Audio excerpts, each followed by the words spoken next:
Welcome to this week's episode of Humans in 5. Today, I'm holding down the fort as the summer kicks off. I am happy to announce that Dr. Sarah Louise DeCroza has convocated, receiving her fully official PhD in biological anthropology. Sarah Louise, how does it feel? Thanks, Michelle. It's great to be done. And I'm so excited that I got to celebrate with my friends and my family on such a special occasion. So now that the graduation song and dance is behind you, what's your next step? Take a vacation. I just returned from a majestic family trip to Uzbekistan, most famously the location of the Silk Road, a major trading route that connected Asia to Northern Africa, the Arabian Peninsula, and Southern Europe. We were there for just over 2 weeks and travelled through Tashkent, Khiva, Bukhara, and Samarkand. We got to see everything from 15th century madrasas, which is the word for religious schools, and mosques, to architecture inspired from Uzbekistan's time in the Soviet Union. The adventures of the DeCrouzas had us wondering, when did the idea of vacations first start? When did we first get the idea that we needed to travel to take a bit of a break? It makes sense that, overall, vacations are a relatively recent invention, developed over the last 200 years. The original vacay was pioneered by the European upper classes during the 17th and 18th century.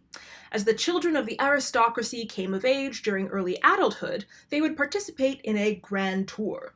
They would visit the highlights of Europe and get to learn more about the world outside of the bubble in which they'd grown up.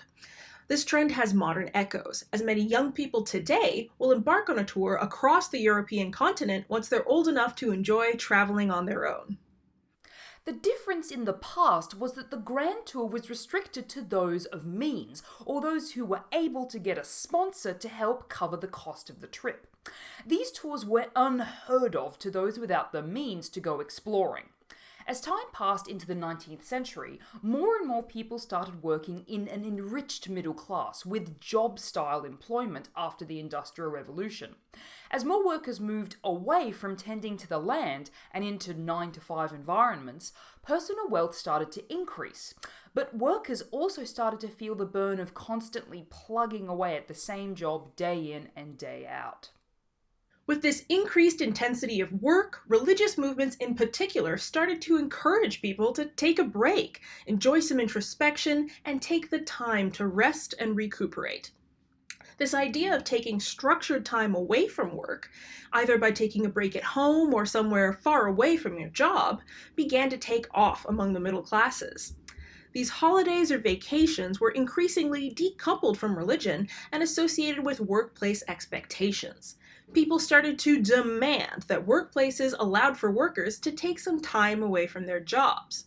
Over time, this led to the formation of workplace policies for vacations.